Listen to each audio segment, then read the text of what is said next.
I need to say that again.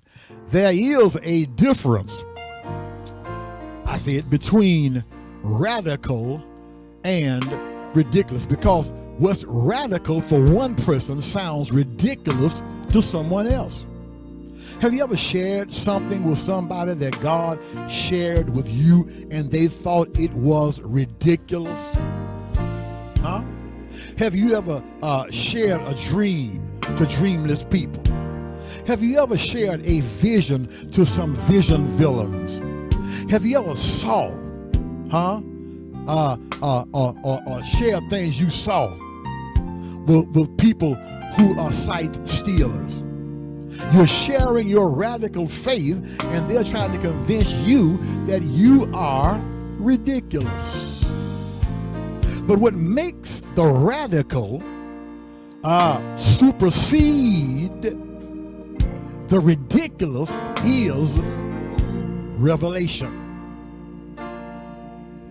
The Bible says Noah was warned of God, which means that God didn't warn anybody else but Noah.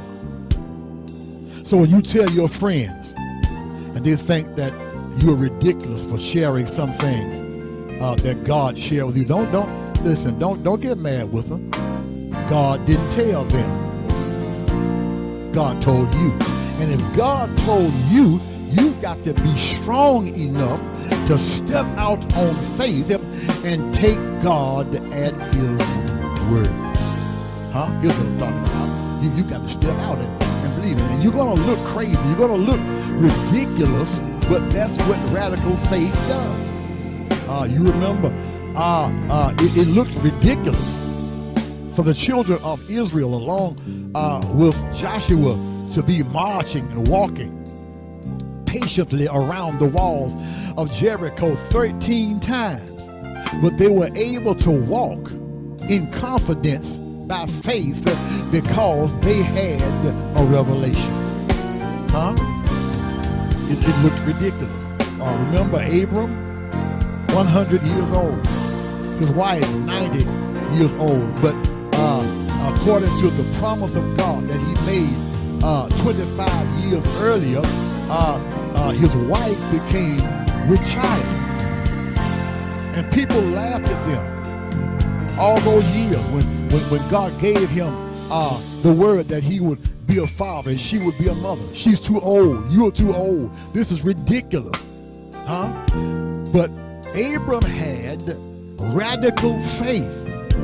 And that radical faith superseded the ridiculousness of what he was believing because of a revelation. And somebody listening to me today, God gave you a word. And listen, it may sound crazy, it may sound ridiculous, but I came to tell you, to let you know that you need to keep on with your radical faith. Because God got something for you that will blow your mind. If you keep on with your radical faith, God got something that will bless your socks off and cause everybody else to be bewildered and looking at you strange and funny, even after they thought that you were ridiculous, So you move on the radicalness of faith because you look ridiculous, but you're looking ridiculous and you can move radically because you have a revelation. If you want favor, you got to have faith. You have to have radical faith. So, what kind of faith did Noah have? He had radical faith. But not only did Noah have radical faith, Noah had a responsive faith. A responsive faith. Look at verse 7 again. It's all in verse 7. It says, by faith, Noah, being warned of God of things not seen as yet. Here it is. Here's the responsive. Moved with fear. He moved